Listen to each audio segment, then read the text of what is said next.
जय गुरुदेव। परमार्थी प्रश्नोत्तरी। गुरु शिष्य संवाद।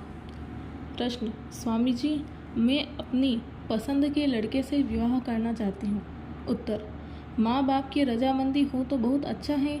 दूसरी बात, अगर वो मांस शराब का सेवन करता है तो हो सकता है तुम्हें भी इसके लिए उकसाए। ऐसी हालत में तुम्हारे भजन में बाधा होगी।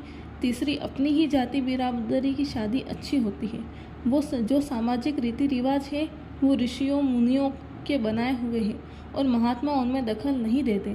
शाकाहारी जीवन रहेगा और महात्माओं का सत्संग मिलता रहेगा तो पारिवारिक जीवन सुखमय होगा।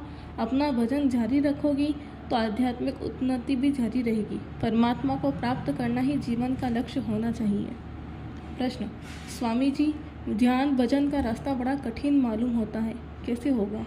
उत्तर: जब तुम विकारों के बीच गिरे रहोगे तो कुछ नहीं होगा। यदि कोई रोगी डॉक्टर से दवा लेता है पर उसका इस्तेमाल नहीं करता तो उसके निरोग न होने के लिए वह स्वयं दोषी है।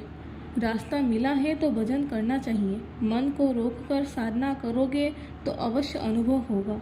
आँख भी खुलेगी और कान भी खुलेंगे। जब दिखाई सुनाई पड़ने लगेगा तो धोखा किस बात का। भजन ही जीवन का एकमात्र उद्देश्य है, क्योंकि दुनिया की कोई भी वस्तु मौत के समय हमारे साथ नहीं जाती। केवल गुरु हमारे साथ जाता है और नाम की कमाई साथ जाती है। इसलिए मन को रोककर कम से कम 1 घंटा भजन अवश्य किया करो। बैठने का अभ्यास करते रहोगे तो मन धीरे धीरे रुकने लगेगा। जब भी मौका मिले, एकांत मिले, भजन में बैठ जाया करो, फिर आदत पड़ जाएगी। प्रश्न: स्वामी जी, जीवात्मा के ऊपर कितने खोल चढ़े हैं? उत्तर: जीवात्मा 4 खोलों यानी शरीरों के अंदर बंद है: स्थूल, लिंग, सूक्ष्म और कारण। जब तक आत्मा इन शरीरों तथा मन के दायरे में है, वह जन्म और मरण के अधीन है। प्रत्येक मौत के समय इसका शरीर बदलता है, लेकिन आत्मा अविनाशी है।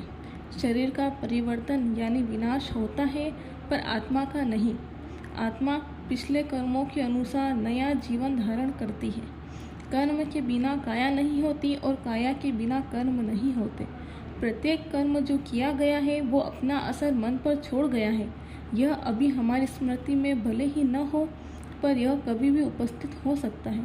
बात यह है कि संस्कार मन में बने रहते हैं और अपने समय पर प्रकट होते हैं।